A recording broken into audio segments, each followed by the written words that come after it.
Hey everybody, welcome back. Today I'm going to be unboxing the KitchenAid Grain and Rice Cooker. KitchenAid's been around for a long time and they're a big name in the small appliance world. What's their first try at a rice cooker look like? Watch this video and find out. So you ready? Let's get into this.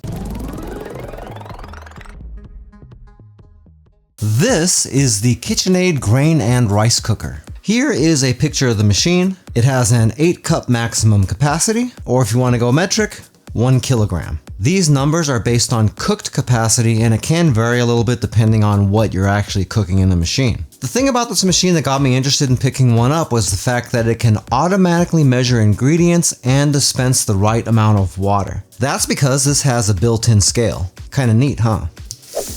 This is a KitchenAid branded small appliance, and in case you didn't know, KitchenAid's been around since 1919. The thing that really put KitchenAid on the map was their mixers, just like they got pictured right there. And if you want my personal opinion, I think their mixers are just about the best you could buy.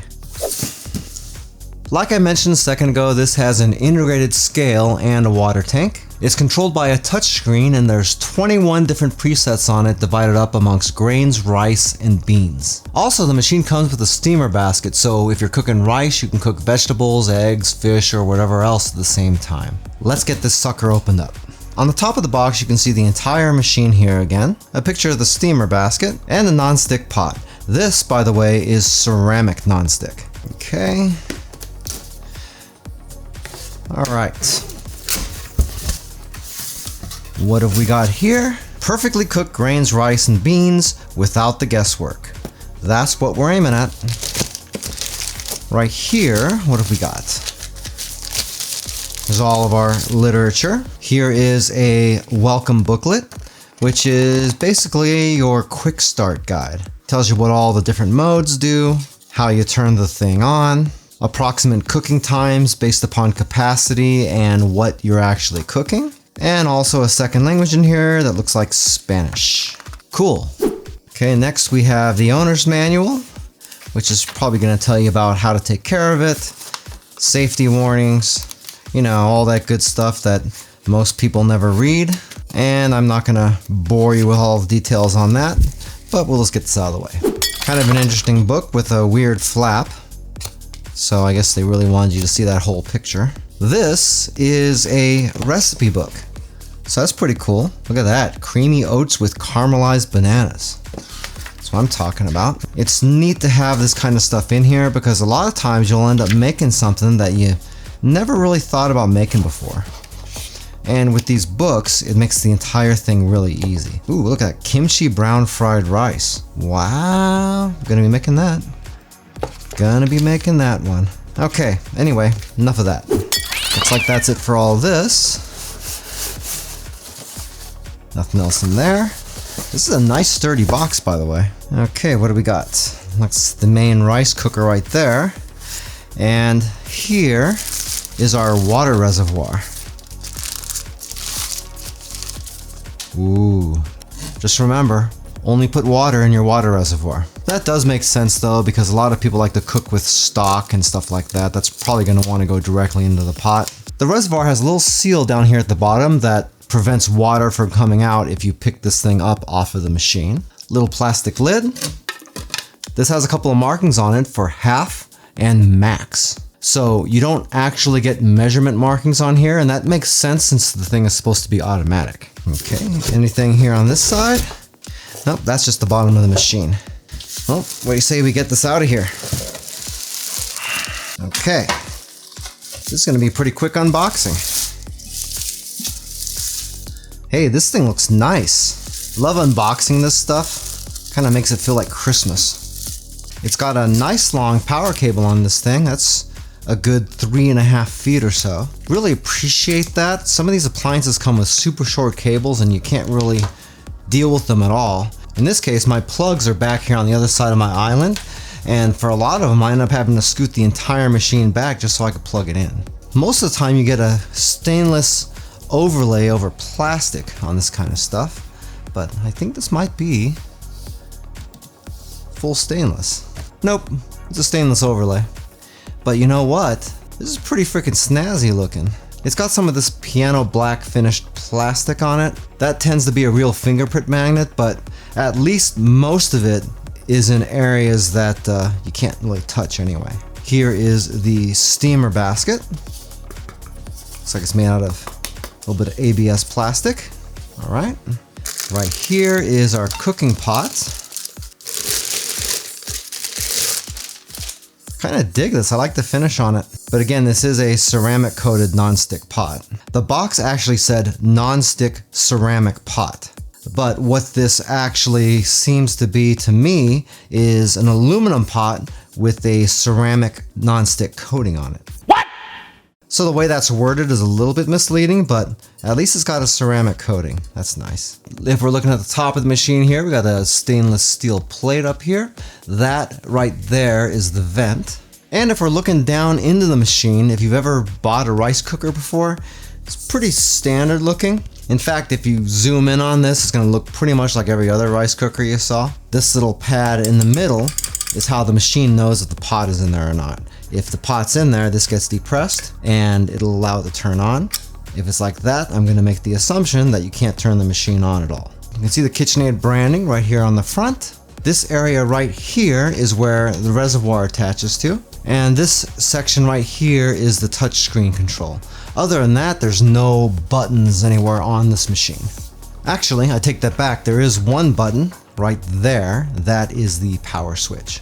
This cooker is a 120 volt appliance and it has a maximum power output of 700 watts. I'm sure if you're watching from someplace other than the United States, they probably have this available in a 240 watt version as well. As far as width goes, we are at 12 3/4 inches. The depth of the machine is 9 1/4. And as far as the height, about 8 3/4. Maybe a little bit bigger than your average rice cooker, and that's actually pretty good considering that it's got this reservoir over here. Okay, there's a little bit of glare on camera here. Hopefully it's not too bad. Where I'm standing, it's not bad, but it's kind of hard to tell how much it affects the cameras because of all the stage lighting, so I'm just doing the best I can. Let's look at these controls. We have a little options gear over here. Let's take a look at that first.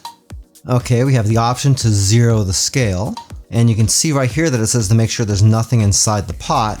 That's good to know because that would probably include the steamer basket. Accent color. Ooh, go red. Okay, measurement units, that's in grams, which can be changed to cups or ounces as well. Language is English, and we can get English, Spanish, or French.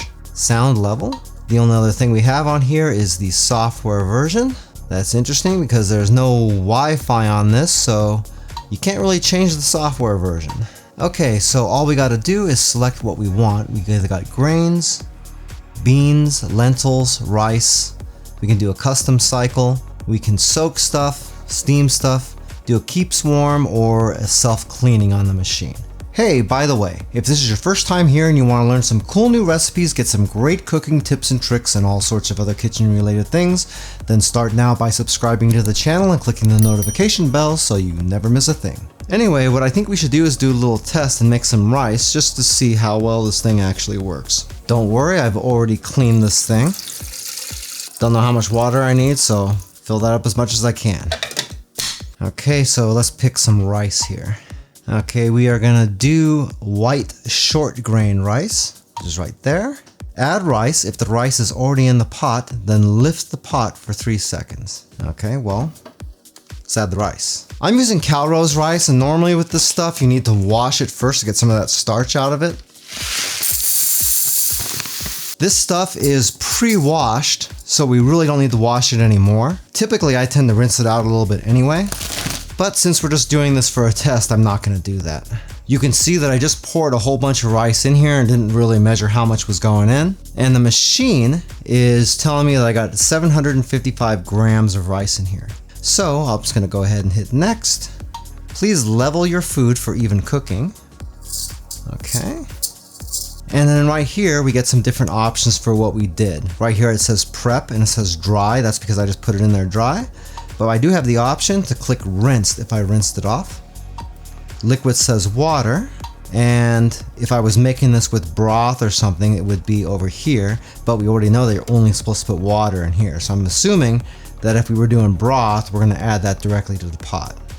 And then right here, it has texture. Do we want regular texture, firm, or soft? I'm gonna pick regular just to keep it right in the middle. The only other thing we have down here is delayed cook, so I can get this to start at 8 a.m. or something if I wanted to, or I can just start it now, which is what I'm gonna do. Whoa, your pot may boil over. Remove food on next screen. All right, anyway, let's see. Remove the amount of food shown above. Oh, okay, so we weren't that far over. I kind of like this though, because it's making sure that we don't make any mistakes here. Let's see. Still too much food, still 20 grams too much. There we go. Okay, now we are at 685 grams. Wants us to level our food again, so it just basically went back to the earlier screen. We're doing the dry prep, the water, and the regular texture again. Now, hopefully we can start this guy. Please close the lid to continue.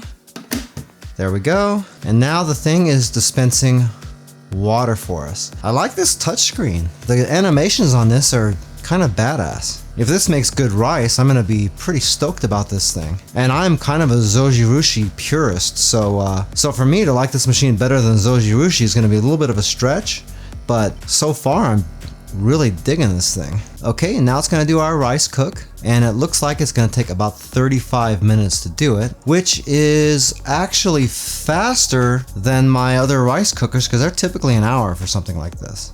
Hey, Joe's Phenomenal now has channel memberships. For most people, you can see a join button down below the video window that you can click and see what type of perks I'm offering. If you're using an iOS device, you might not be able to see it, and if that's the case, I do have a link down in the description of the video as well. Alright, looks like the cooking is done. It was a little bit over 35 minutes, it was closer to 40, 45 minutes, something like that. Anyway, let's see how this turned out. Well, that looks pretty good. Let's see. Alright, if we're talking about normal cooked rice, it's a little tiny bit on the dry side, but not too bad. It's not really undercooked or anything. If I would have used the soft setting, it would probably come out the way I would normally like it. Pretty good though, not gonna complain too much about that. And it got done really quick too. This is a very interesting machine. It's the first machine that I've seen that does automatic ingredient measuring. I know quite a few people who can never quite get the amount of water they need in their rice just right. As a result, they end up with really dry rice or super mushy rice. And the same thing goes for steel cut oats and things like quinoa. Over the next couple of weeks, I'm going to be putting all the functions of this machine to the test to find out how well the KitchenAid really does its job. Once I have enough information, I'll be back with a full product review. If you'd like a little bit more information about the KitchenAid Grain and Rice Cooker, I do have an Amazon affiliate link for it down in the description of the video. If you buy anything through those links, I do make a small commission, but it doesn't change the price that you pay 1 cent. If you like this video, you might like to see this unboxing right here for a Zojirushi rice cooker. Zojirushi is a Japanese brand and they're pretty much considered the standard for rice cookers. Might be kind of neat for you to see what comes with those. Anyway, that's it for now. I hope to see you back again here really soon, and until that time, I'm Joe and I hope you have a phenomenal day. Take it easy.